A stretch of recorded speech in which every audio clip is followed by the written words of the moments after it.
Hola, ¿qué tal? Bienvenidos. Mi nombre es José Manuel López García. Del poder. Este es el título de mi vídeo. Realmente en este vídeo lo que voy a ofrecer es un análisis, un comentario, una serie de comentarios, podríamos decir también, de una obra titulada Del poder de Thomas Reid. Thomas Reid es un filósofo escocés que nació en 1710 en Escocia y que murió en 1796. En el año 1748 publicó su primer escrito, Ensayo sobre la cantidad. En 1752 fue elegido por el King's College de Aberdeen, en Escocia, como catedrático de filosofía. En el año 1763 la Universidad de Glasgow le ofreció la cátedra de filosofía moral que había dejado vacante Adam Smith por causa de su fallecimiento. En 1781 renunció a su plaza de Glasgow y se dedicó por entero a sus escritos.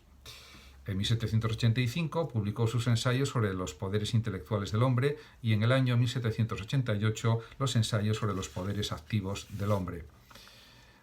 Del poder, que es la obra de la que voy a comentar pues algunas frases, está fechado el 13 de marzo de 1792 y fue la última aportación de Reid a la filosofía. Realmente, como escribe Francisco Rodríguez Valls, no cabe duda de que el propio Reid conoció, por supuesto, el Tratado de Naturaleza Humana de Hume en 1739, lo leyó y, bueno, estaba de acuerdo con muchas cuestiones de las que aportaba Hume en este gran tratado, en este gran libro, pero en algunas, pues, discrepaba.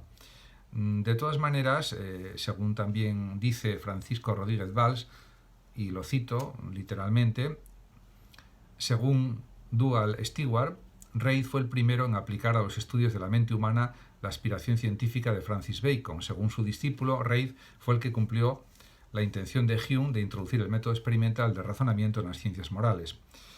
Realmente, aquí lo que cabe también afirmar es que Hume pues, no disponía de la preparación matemática de la que sí disponía el propio Thomas Reid, ya que Reid estaba familiarizado con la matemática desde pequeño y en este sentido parece que estaba como más capacitado incluso que Hume para aplicar el método experimental en el razonamiento en las ciencias morales.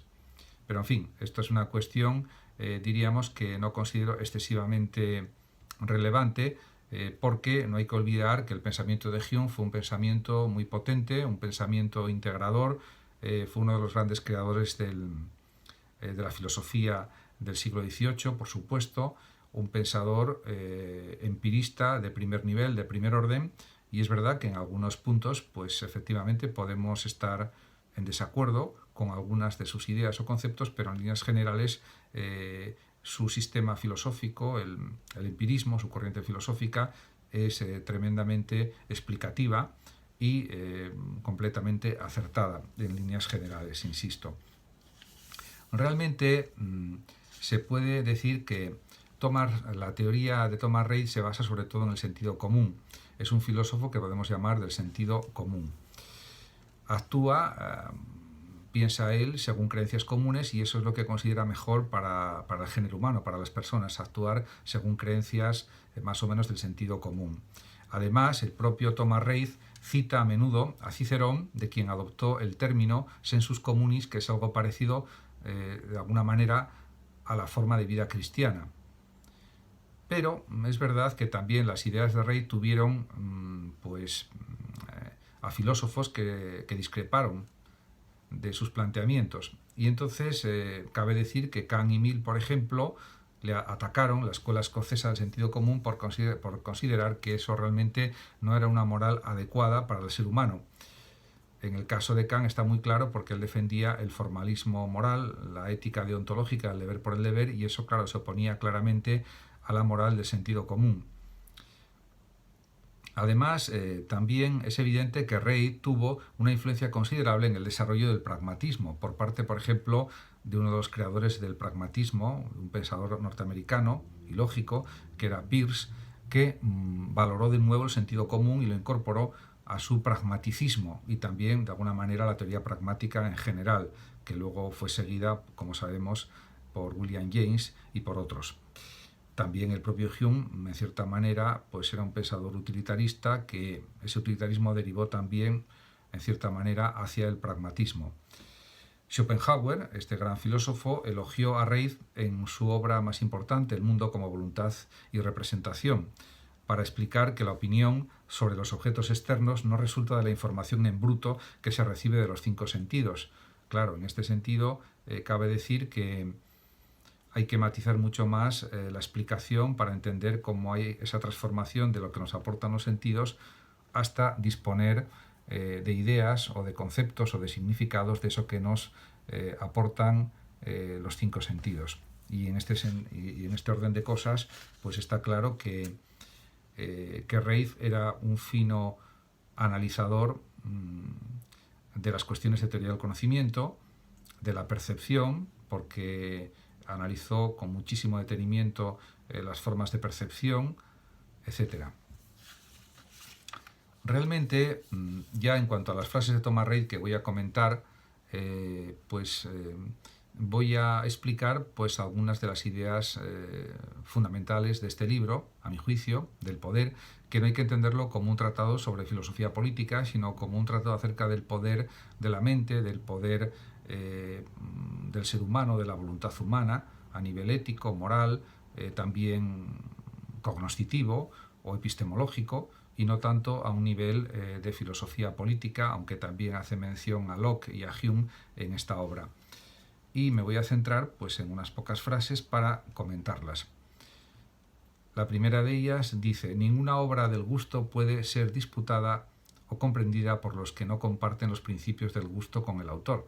En efecto, lo que sucede es que hay unas teorías acerca del gusto que son compartidas por numerosísimas personas, y aunque otras no las compartan, pues realmente en estas cuestiones del arte, de lo artístico, del gusto, pues lo que predomina es el gusto de la mayoría en general o de una minoría culta, informada, etc. En cuanto a otro aspecto del que escribe el propio Thomas Reid en Del Poder, podemos leer pues una de estas frases en relación con estas reglas de la literatura, del arte en general. Y dice así: las reglas fundamentales de la poesía, la música, la pintura, la acción dramática, la elocuencia han sido siempre las mismas y serán así hasta el fin del mundo.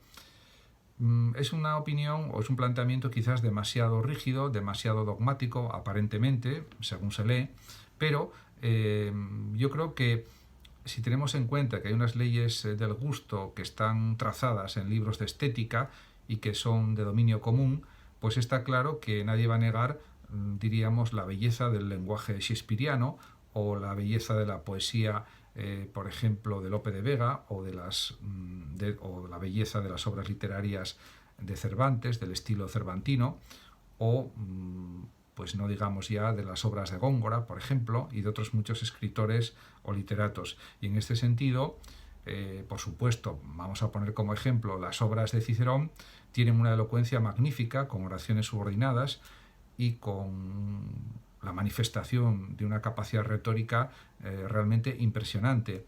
Y eso también es una muestra de gusto, de belleza en el estilo, etc.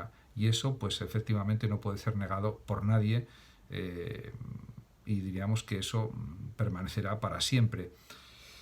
En este sentido, pues claramente estoy de acuerdo con lo que plantea el propio Reid, aunque pueda parecer un poco dogmático, tal como lo dice, pero si analizamos las cosas en profundidad, yo creo que se llega al mismo resultado de lo que plantea el propio Reid con esta frase. Otra de las frases de Reid es la siguiente: la consecuencia es que a cada esfuerzo deliberado de la voluntad para producir un acontecimiento le antecede un concepto de poder.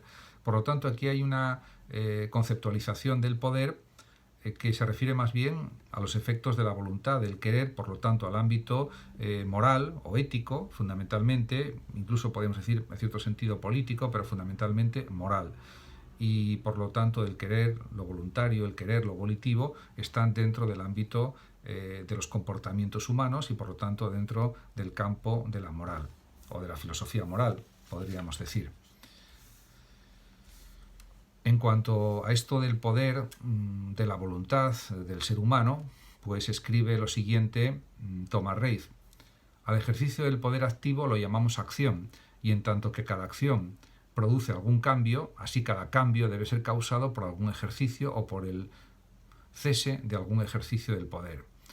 En este sentido, él da mucha importancia a la función de las acciones en la vida humana, y porque todas las acciones, sean grandes o sean pequeñas, van produciendo cambios sucesivamente, paulatinamente, y eso es lo que va formando la configuración de la vida humana. Por lo tanto, la actividad, la acción, el poder activo, como él lo llama, tiene una función decisiva en el curso de la existencia humana.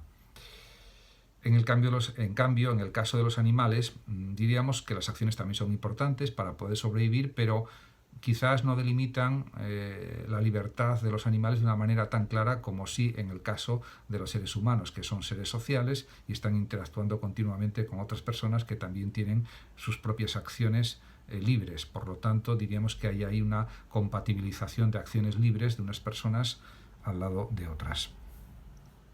Otra de las frases de Thomas Reid es la siguiente: sin embargo, por pequeños que parezcan ser los efectos inmediatos del poder humano, sus efectos remotos son muy importantes.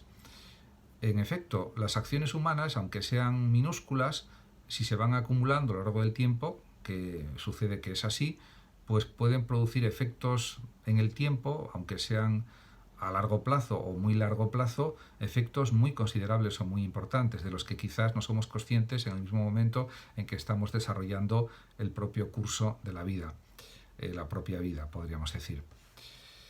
En este sentido, no es extraño que diga el mismo Thomas Reid lo siguiente: a este respecto, el poder del hombre puede ser comparado al del Nilo, el Ganges y al de otros grandes ríos que configuran el globo terráqueo, y atravesando vastas regiones, unas veces traen grandes beneficios y otras grandes desgracias a muchas naciones. A pesar de esto, cuando vemos el origen de esos ríos, encontramos que surgen de minúsculas fuentes y regueros. En efecto, el poder humano se acrecienta a través de numerosísimas acciones que puede realizar durante su vida, y esto da lugar, pues, a veces a grandes acciones, a grandes cosas, a grandes descubrimientos, a grandes logros, etcétera, etcétera. Muchísimas gracias por su atención y hasta mi próximo vídeo. Saludos a los oyentes de Radio Sofando de México y a todos los que están viendo y escuchando este vídeo. Si lo deseas, puedes compartir este vídeo, darle a me gusta o suscribirte a mi canal. Hasta siempre.